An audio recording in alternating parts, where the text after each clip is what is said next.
इस कार्यक्रम के पुण्यार्जक हैं स्वर्गीय श्री प्रेमचंद्र जैन की पुण्य स्मृति में श्रीमती पद्मा जैन, गुना, मध्य प्रदेश, श्री विवेक कुमार जैन, श्रीमती सुषमा जैन, वैशाली जैन, वैशालिका जैन, सिंगापुर, श्रीमती सुधा जैन, श्रीमती रेखा, राहुल जैन, श्रीमती नेहा, रोहित जैन, सीए, आरव, मौली, अनवी जैन, ईहा Jain, Varthaman infrastructure Mandla, Madhya Pradesh, firm Varthaman infrastructure Mandla, Madhya Pradesh, स्वर्गीय श्रीमती निर्मला देवी जैन की स्मृति में श्री रूपचंद्र जैन, श्री नरेश कुमार जैन, श्रीमती अंजुला जैन, कुमारी समृद्धि Jain, master Samarth Jain, firm Gopal agro product, CM मसाले, राजनांदगांव, छत्तीसगढ़।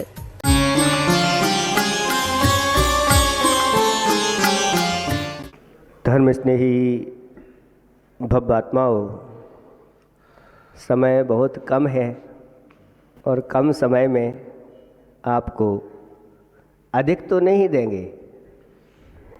कम समय में अधिक कैसे दे पाएंगे, लेकिन अधिक महत्वपूर्ण बातें जरूर मिल सकती हैं। एक श्लोक के माध्यम से अपनी बात रखेंगे।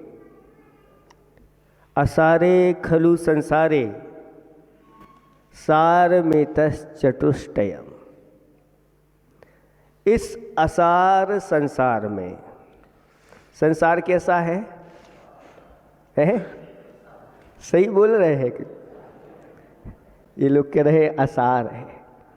फिर असार संसार में आप लोग क्यों रह रहे हैं? आचार्य श्री ने एक दोहा लिखा है, छार छार भर है भरा, रहित सार संसार। इस संसार में छार ही छार भरा है, रहित सार, सार नहीं है, असार है, रहित सार संसार। मोह उदय से लग रहा, सरस सार संसार। मोह के उदय के कारण से यह संसार भी सरस रस वाला और सार इसमें नजर आ रहा है।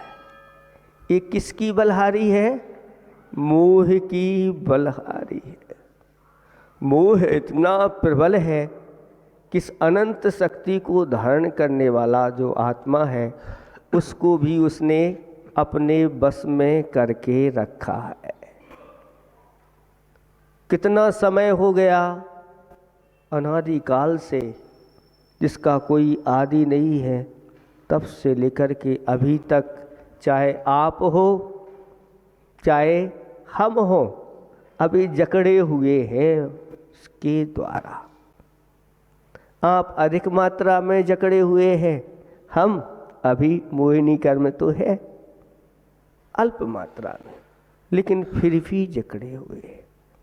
मोह के कारण से यह संसार सारभूत नजर आता है।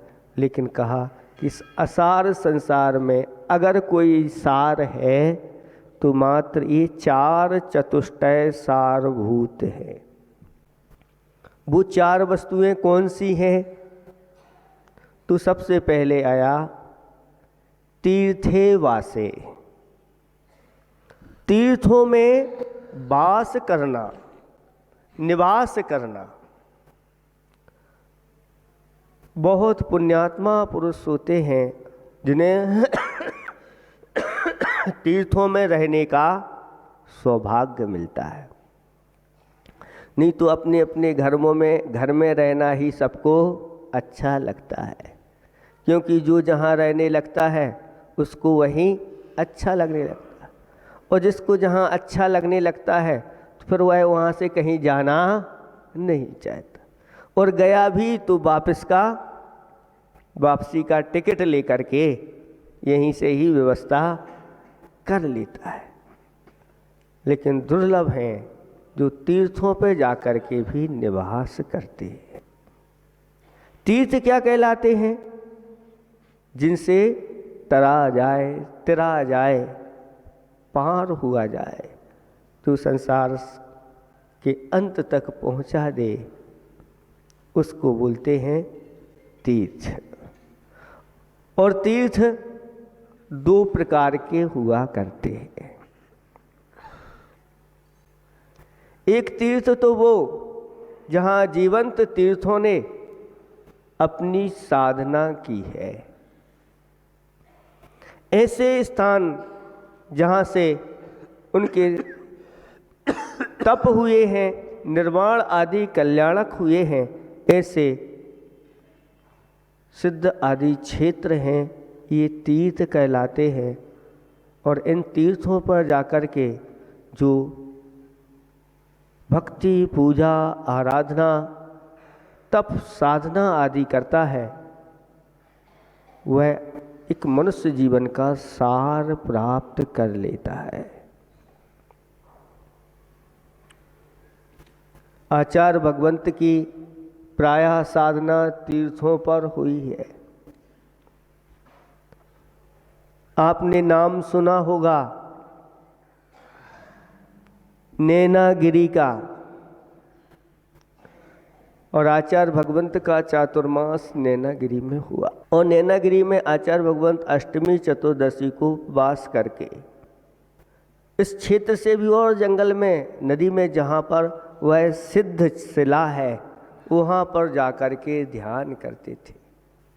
एक दिन आचार्य भगवंत ऐसे ही ध्यान में बैठे हुए थे। वहीं एक पास में गांव है और वहाँ के एक बहुत बड़े प्रसिद्ध शिकारी थे, रावजू ऐसा उनको कह के लोग पुकारते थे।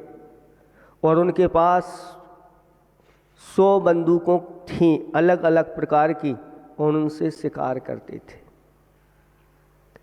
वह एक दिन शिकार करते हुए एक हिरण का पीछा करते हुए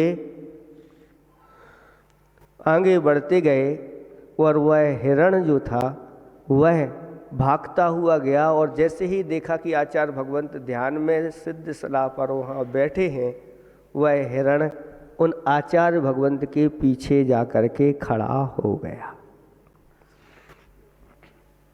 यह भी पीछा करते हुए पहुँचे, और जैसे ही आचार्य भगवंत को ध्यान में देखा और पीछे हिरण को खड़ा हुआ देखा,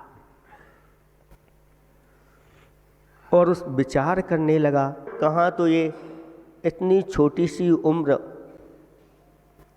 और ऐसी युवावस्था में ऐसी महान साधना कर रहे हैं और अपने ध्यान में लीन हैं, और ये पशु देखो, हिरण, जो पढ़ा लिखा नहीं है, लेकिन इतनी तो बुद्धि है इसके पास कि मेरी रक्षा कहाँ होगी। और इन साधु संत के पीछे जाके खड़ा हो गया, अब तो मैं इनकी शरण में आ गया हूँ, मेरी रक्षा होगी। और कहाँ मैं ऐसा पापी जो ऐसे निरीह पशुओं की बलि लेने के लिए तैयार हूँ, मारने के लिए मैं तैयार हूँ, मुझे धिक्कार हो। ऐसा खड़ा खड़ा उसका अंतःकरण भीतर ही भीतर धिक्कारने लगा, और उसने मन में सोच लिया, आज के बाद मैं कभी अपने जीवन में शिकार नहीं खेलूंगा। अभी किसी ने कुछ उपदेश नहीं दिया, आचार्य भगवंत अपने ध्यान में लीन हैं, लेकिन इस दृश्य को देख करके वहीं पर बंदूक का त्याग कर दिया और कहा कि अब मैं कभी जीवन में शिकार नहीं करूंगा। किसी को ये सब चीजें पता नहीं हैं, और वह व्यक्ति ऐसा आचार्य भगवंत का भक्त बन गया कि आचार्य भगवंत के जब भी प्रवचन आदि होते और वह आता, वहाँ के जो मैनेजर थे उन्होंने पूछ लिया, रावजू आप कैसे? तो उन्होंने पूरी घटना सुना दी और वो दृश्य बता दिया और कहा, आज से तभी से मैंने शिकार का त्याग किया और मैं इन गुरुदेव का भक्त बन गया। ये तीर्थों में निवास, तीर्थों में साधना करना, तीर्थों पर जाके रहना अपना बहुत पुण्य का उदय माना जाता है। और आचार्य भगवंत ऐसे तीर्थों पर जाते हैं। श्रावक अपनी भक्ति भाव के कारण अपने 4 महीने का संकल्प जा करके वहीं ले लेता है, मैं भी यहाँ 4 महीने रहूँगा, अपना धर्म ध्यान करूँगा और इनका भी बहुत अच्छी तरह से ध्यान। ऐसी भी नैनागिर की एक घटना है कि एक व्यक्ति अपने साथ में गाय को लेकर के आया। दुधारू गाय थी, लगभग 5 लीटर दूध देती थी। चौका लगता था उसका स्वयं का, और दूसरे चौके में भी कुछ हो जाता, लेकिन पूर्ति उससे नहीं हो पाती थी। एक दिन आचार्य भगवंत का उस चौके में आहार हुआ, गाय बाहर बंधी हुई थी। उसने भी आचार्य भगवंत का वह आहार देखा और वह इतनी हर्षित हुई, इतनी गदगद हुई कि दूसरे दिन से वह 8 लीटर दूध देने लगी। उस चौके वाले ने बताया, आज भी वह परिवार वहीं पास में नगर है, वहाँ रहते।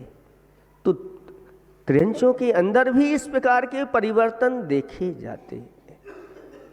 शास्त्रों में कहा है, साधुओं की ज़्यादा संगति मिले ना मिले, लेकिन थोड़ी सी भी अगर संगति मिल जाती है और अगर हम अपने अंदर भाव बना लेते हैं, अपने भावों को परिवर्तन कर लेते हैं, छोटे छोटे नियम लेकर के, एक दिन वह बहुत बड़े उच्च स्तर पर हम लोगों को ले जा कर के पहुँचा देते हैं। ऐसी महिमा है। तो तीर्थे वासे यानी ऐसे सिद्ध क्षेत्रों में जाके वास करो, अतिशय क्षेत्रों में जाकर के वास करो, क्योंकि इनकी जिम्मेदारी हम सबकी होती है, कोई विशेष व्यक्तियों की नहीं, क्योंकि ये तीर्थ सबके होते हैं। जैसे अभी बात आई खुड़ादरी की, कि खुड़ादरी भी एक अपने आप में अतिशयकारी तीर्थ है, क्षेत्र है। 2 सारभूत बातें हो गई। तीसरे नंबर की है गुरु सेवा, गुरुओं की सेवा करना। जो गुरुओं की सेवा में निरंतर लगा रहता है।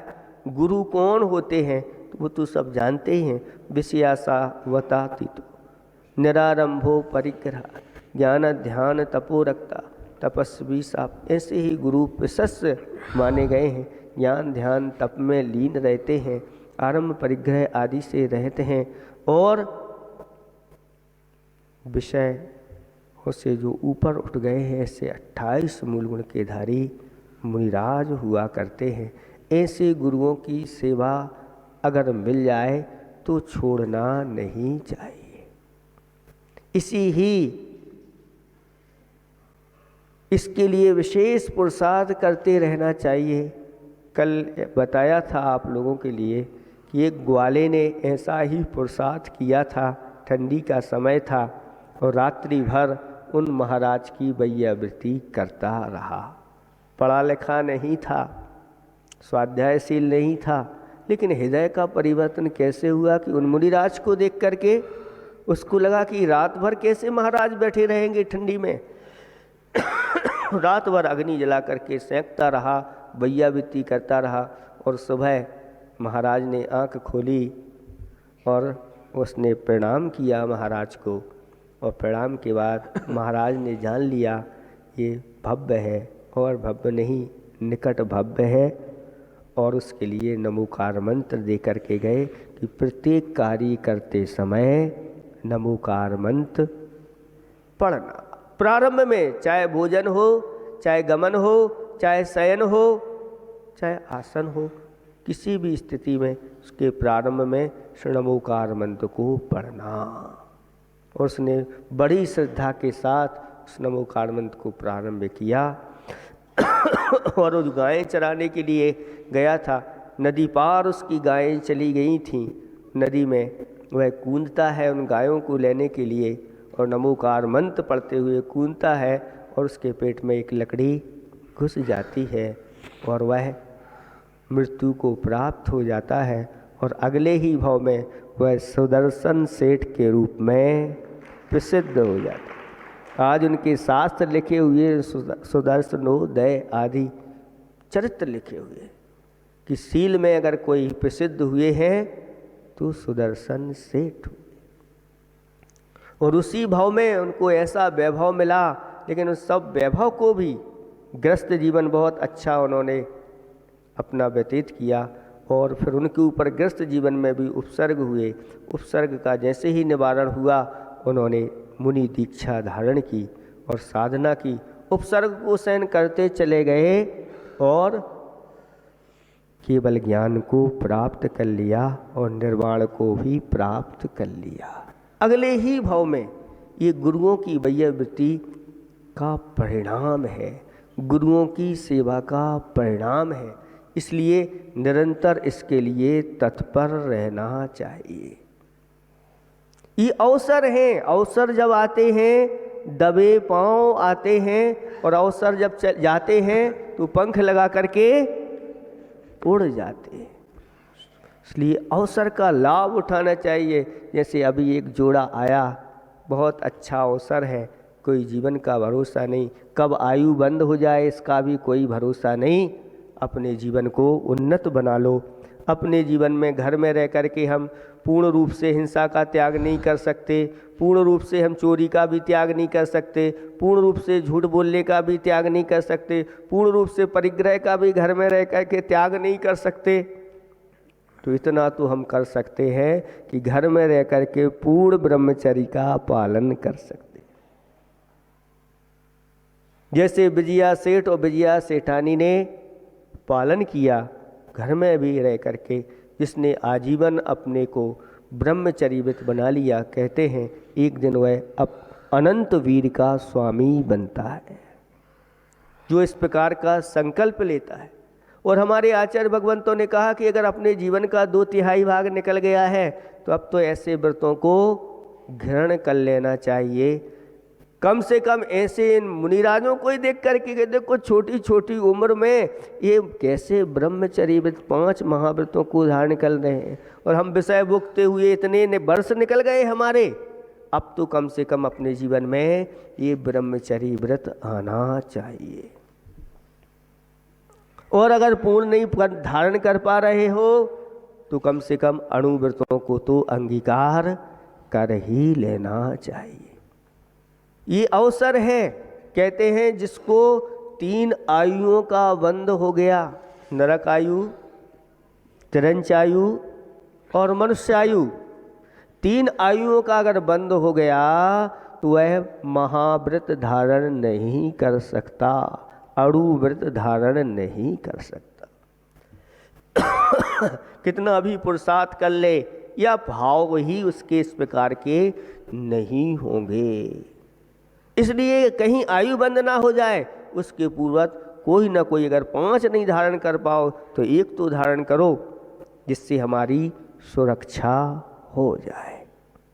तो ये तीसरी सार वस्तु हो गई। और चौथे नंबर की है आत्मचिंतनम, गुरु सेवात्म चिंतनम। गुरु सेवा हो गई। और चौथे नंबर की सार वस्तु है अपने आत्मा का चिंतन करना।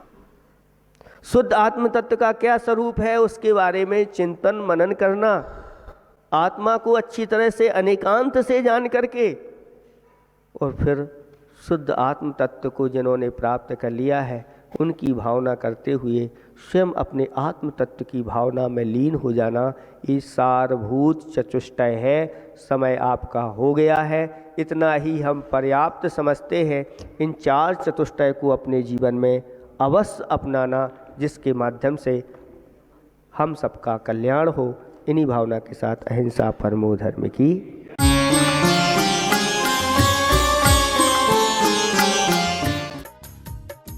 इस कार्यक्रम के पुण्यार्जक थे स्वर्गीय श्री प्रेमचंद्र जैन की पुण्य स्मृति में श्रीमती पद्मा जैन, गुना, मध्य प्रदेश, श्री विवेक कुमार जैन, श्रीमती सुषमा जैन, वैशाली जैन, वैशालिका जैन, सिंगापुर, श्रीमती सुधा जैन, श्रीमती रेखा राहुल जैन।